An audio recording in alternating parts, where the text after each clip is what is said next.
Selamat malam. Eh, Pada malam ini saya akan membahas terkait dengan breakdownnya atau runtuhnya sistem moneter dunia.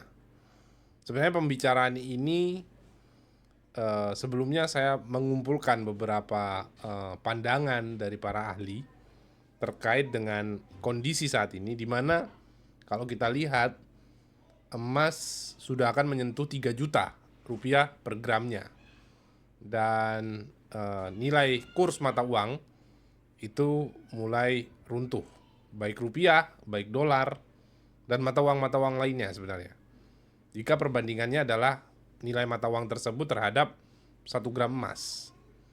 Jadi, di sini saya akan menganalisa lebih dalam, memaparkan analisa saya lebih dalam terkait dengan kenapa sistem moneter dunia sudah retak dan akan runtuh dalam waktu yang dekat.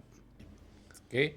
Jadi mata uang yang saat ini kita pakai, rupiah, dolar, yen, ataupun yuan, euro, itu semua disebut fiat currency. Oke. Mata uang yang tidak memiliki unsur nilai materialnya. Oke. Jadi 100.000 yang tertulis itu kita hanya menilai angka nominalnya aja 100.000, tapi kertas yang Anda pegang itu nilainya secara materialnya itu bukan 100.000 rupiah. Paham ya? Itu hanya sebuah kertas gitu loh. Ya dalam unsur ada barcode-nya, ada apa ya, itu beda lagi ceritanya. Nah, di sisi lain ada namanya hard currency. Hard currency itu adalah mata uang, bukan mata uang, sebuah benda, saya katakan sebuah benda aja biar lebih, yang dinilai sesuai dengan harga materialnya. Contoh emas. Itu disebut hard currency. Perak itu hard currency. Karena yang dinilai walaupun tidak tertulis di situ harganya umpama 3 juta, tapi orang tahu bahwa ini emas 1 gram harganya 3 juta karena ada supply dan demand di situ. Itu hard currency.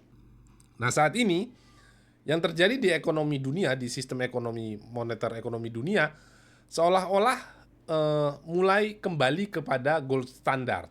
Dan ini akan terjadi. Sudah tanda-tandanya sudah mulai kelihatan di Anda sekalian juga pasti terlihat.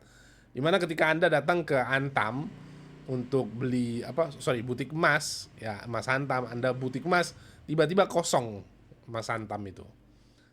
Sebenarnya emas itu tidak kosong, tapi permintaan untuk bank sentral atau permintaan untuk negara pasti lebih diutamakan dibandingkan permintaan untuk customer yang biasa, retail, gitu ya. Jadi emas itu adalah hard currency. Nah, apa sih yang sekarang terjadi? Negara-negara besar seperti Cina, seperti Eropa, seperti Jepang, Saudi juga, itu mulai berbondong-bondong melepaskan dolarnya. Mereka tidak percaya dengan dolar, mereka lepas dolarnya dan mereka take over emas. Jadi fiat currency yang berbentuk dolar, devisa kan kebanyakan di dunia ini kan berbentuknya dolar tuh. Itu mulai dilepas oleh negara-negara besar. Dilepas diganti dengan emas. Jadi bank sentral itu menumpuk emas sekarang. Karena mereka merasa bahwa wah ini lagi nggak beres nih Amerika nih. Kenapa begitu? Ini sebenarnya dimulai dari adanya perang Rusia Ukraina. Kalau kita telisik ke belakang, Rusia Ukraina tiba-tiba Amerika mengeluarkan Rusia dari sistem ekonomi moneter dunia SWIFT. Oke?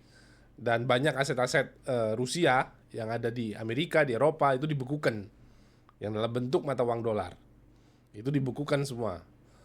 Nah, di sini uang sudah dijadikan alat perang. Oke? Itu nomor satu. Nomor dua, dibentuknya BRICS. BRICS ini problematik karena selain dia niatnya untuk menandingi, dia tuh mengedukasi juga sebenarnya.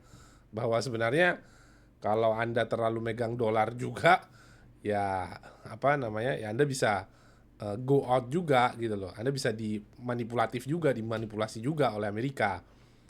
Dan kabar-kabar yang terjadi di luar lah bahwa Amerika akan default. Udah mulai beberapa kali pemerintahannya ditutup karena mulai perang internal sendiri antara Demokrat dan Republik. Itu juga terjadi. Dan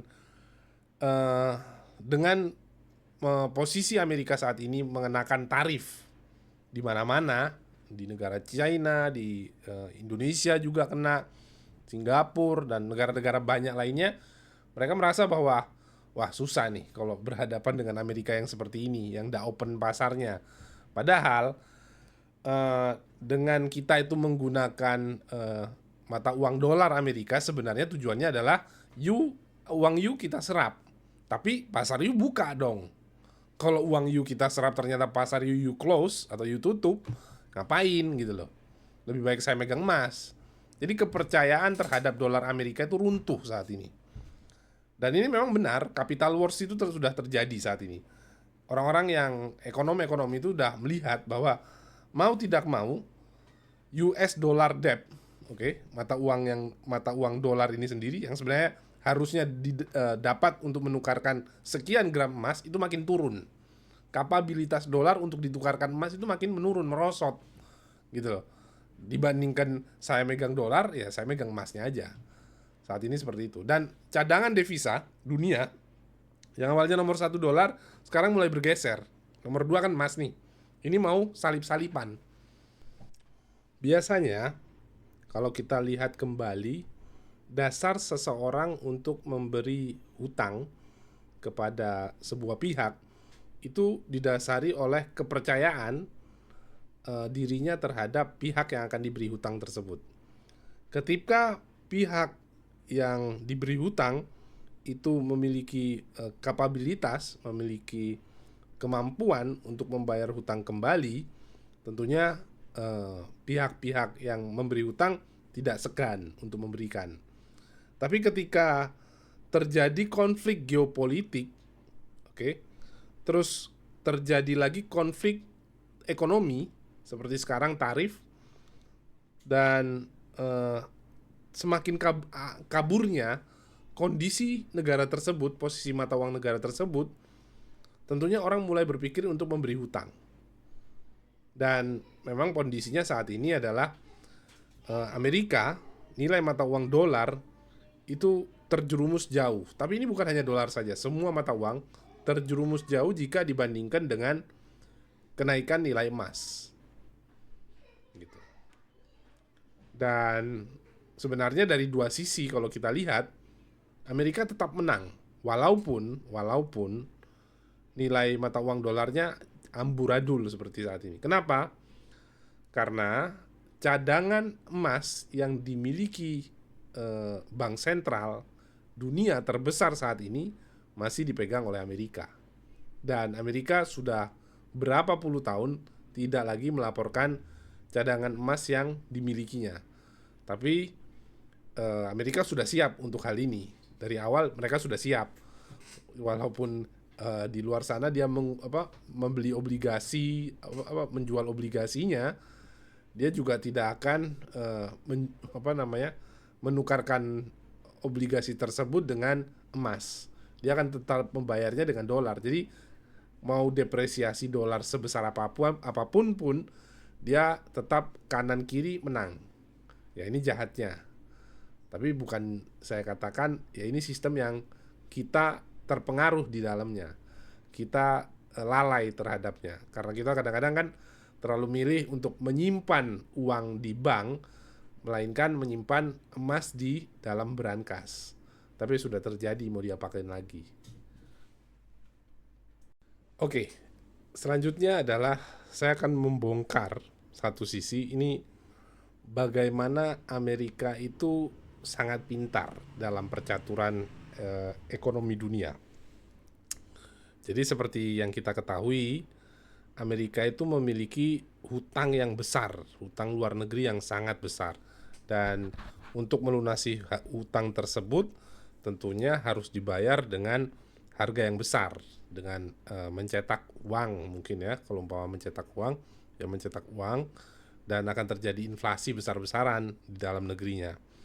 Kalau umpama pilihan itu yang dipakai. Tapi yang pilihan kedua adalah Bank Sentral Amerika membiarkan harga emas terkerek naik semaksimal mungkin, setinggi mungkin. Dari harga emas yang meningkat pesat itu, dia akan melepaskan lebih sedikit cadangan emasnya dibandingkan dengan harga yang awal. Dia akan melepas lebih sedikit cadangan emasnya untuk melunasi hutang-hutangnya. Jadi global reset, saya katakan soft global reset. Oke, bukan hard global reset, soft global reset. Dia akan membiarkan harga emas terkerek begitu besarnya. Karena dia sendiri punya cadangan emas. Untuk membackup dolar, dia punya cadangan emas gitu loh. Dan dia akan melunasi dengan cadangan emasnya itu. Bisa jadi seperti itu. Tapi ada juga opini yang mengatakan akan terjadi hard global reset. Tentunya ini juga tidak diinginkan oleh negara-negara besar seperti Amerika, karena ketika hard global reset itu berarti bisa jadi menang, bisa jadi tetap jadi superpower, atau bisa jadi dia menjadi negara yang kecil. Jadi mungkin opsinya adalah soft global reset, yang mana dia membiarkan, sebenarnya dia tahu bahwa harga emas akan terkerek naik gila-gilaan, dan di saat itu dia akan menyelamatkan negaranya dengan menjual sebagian porsi kecil emasnya dia untuk melunasi hutang di luar negerinya, hutang-hutang luar negerinya gitu. Oke, demikian yang mungkin dapat saya sampaikan. Mohon maaf mungkin terlalu teknis, tapi terima kasih udah bergabung dan mendengarkan. Selamat malam.